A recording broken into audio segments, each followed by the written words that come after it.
Ma présence au FICAM, c'est aussi une histoire d'amitié. Je reviens en vacances dans un endroit où je me suis déjà trouvé très bien. Et je viens quand j'ai quelque chose à apporter.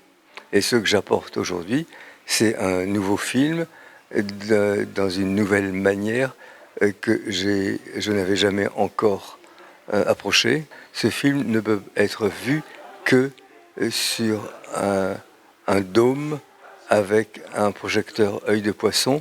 C'est une chose très particulière. Avec le dôme, il faut avoir un film devant, à droite, à gauche, derrière et au-dessus. C'est énorme et c'est étrange à faire.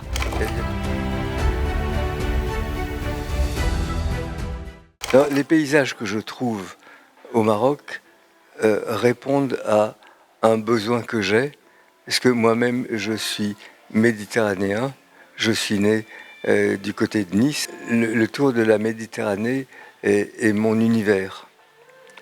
Et je l'ai quelquefois utilisé franchement dans Azur et Asmar. J'ai fait des efforts, je suis venu ici, j'ai pris des photos, j'ai lu. Pour Azur Asmar, j'ai lu le Coran. Je me suis beaucoup renseigné, soit sur Internet, soit sur des livres. J'ai de très beaux livres. Tout ça vient de beaucoup de documentation et c'est un travail que j'aime faire. La végétation au Maroc est très belle. Elle est d'une santé. Je suis émerveillé.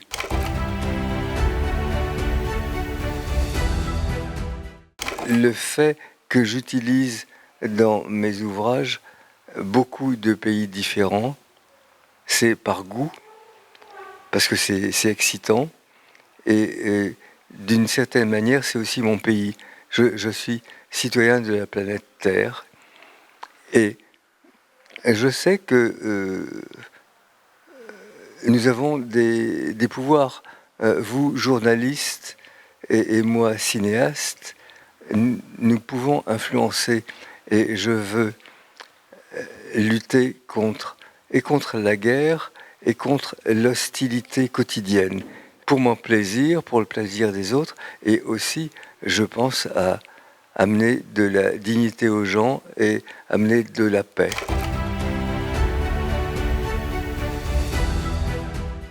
J'ai eu une enfance privilégiée, j'ai de la chance, c'est-à-dire que pendant l'année scolaire, nous étions en Afrique noire, en Guinée-Conakry, mais on revenait en France pour les grandes vacances d'été. Ce qui fait que j'étais à l'aise dans deux univers qui ne se connaissaient pas et que moi je connaissais très bien. Donc dès le début, j'ai été un peu citoyen du monde.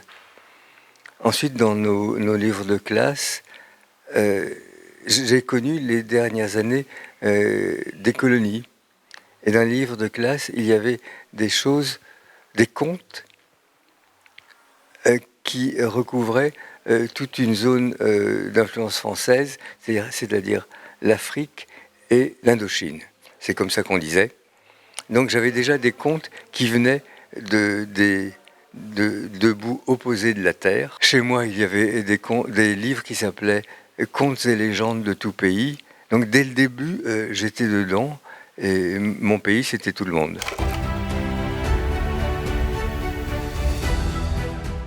Je ne suis pas assez intelligent pour avoir une cible et faire un film pour les enfants de 5 ans et demi à 8 ans moins le quart.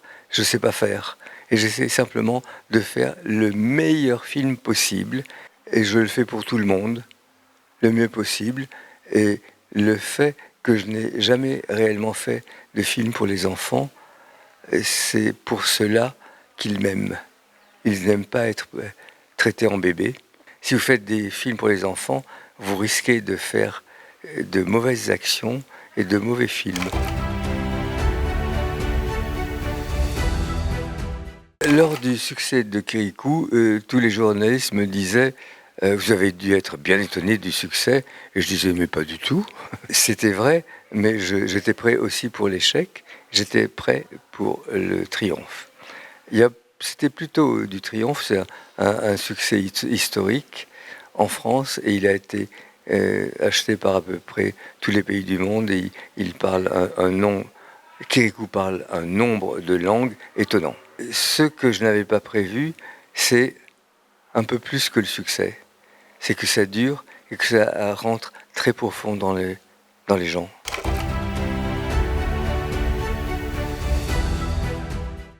Kirikou fait partie de l'organisation de ma vie. Il y a avant Kirikou et après Kirikou. C'est deux vies différentes.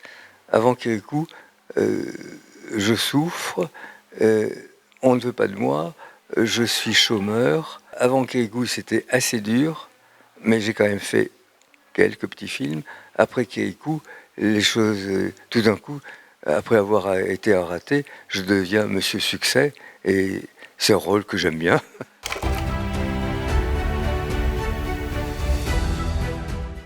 Le cinéma d'animation est à la mode aujourd'hui, et je pense qu'il restera à la mode, parce qu'il est très différent de ce qu'on fait par ailleurs en vue réelle. Ça peut être beaucoup plus personnel. Mes longs métrages sont des œuvres personnelles. Les spectateurs ont besoin de ce genre de films différents des films habituels.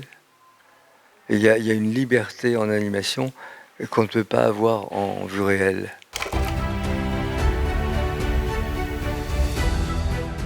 L'intelligence artificielle, je la connais très peu. Elle m'effraie plutôt, mais elle ne m'effraie pas pour mon travail à moi. C'est-à-dire que je pense que aucune intelligence artificielle n'arrivera à faire l'ouvrage d'un auteur, d'un humain, d'un artiste. Je ne sais pas comment se passera mon prochain film. Je sais que ça sera un nouveau terrain inconnu. Parce que pour l'instant, je suis en train d'écrire un petit livre de souvenirs d'Afrique de quand j'étais à l'école primaire. Mais il est clair que c'est en train de tuer beaucoup de métiers. Et des gens qui pensaient bien gagner leur vie, qui se retrouvent sur le trottoir.